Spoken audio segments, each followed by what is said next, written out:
દક્ષિણ કોરિયાઈ નૌકાદળનું વિમાન ક્રેશ થયું હોવાની ઘટના સામે આવી છે, જેમાં ગુરુવારે બપોરે દક્ષિણ કોરિયાના પોહાંગમાં લશ્કરી છાવણી નજીક નૌકાદળનું પેટ્રોલિંગ વિમાન P-3 ક્રેશ થયું હતું, જેના કારણે સમગ્ર વિસ્તારમાં સનસનાટી મચી ગઈ.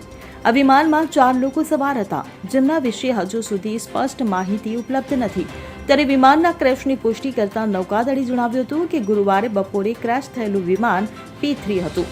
આ વિમાન તાલીમ ઉડાન પર હતું. સ્થળ પર પહોંચેલા અધિકારીઓએ શંકા વ્યક્ત કરી છે કે વિમાન જમીન સાથે અથડાયા પછી ક્રેશ થયું હતું.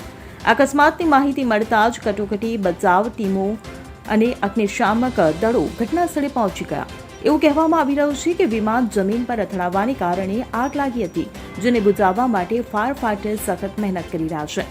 દક્ષિણ કોરિયન નૌકાદળે અકસ્માતના કારણોની તપાસ શરૂ કરી છે. વિમાન દુર્ઘટનાનું કારણ શું હતું તે હજુ સુધી સ્પષ્ટ નથી. નૌકાદળે એક નિવેદનમાં જણાવ્યું હતું કે તેઓ બોર્ડ પર સવાર 4 લોકોની સ્થિતિનું મૂલ્યાંકન કરવા તેમજ અકસ્માતના કારણો શોધવા માટે કામ કરી રહ્યા છે. Report CN24 news. હવે જુઓ દેશ દુનિયાની તમામ ખબરો તમારી આંગળીના ટેરવે.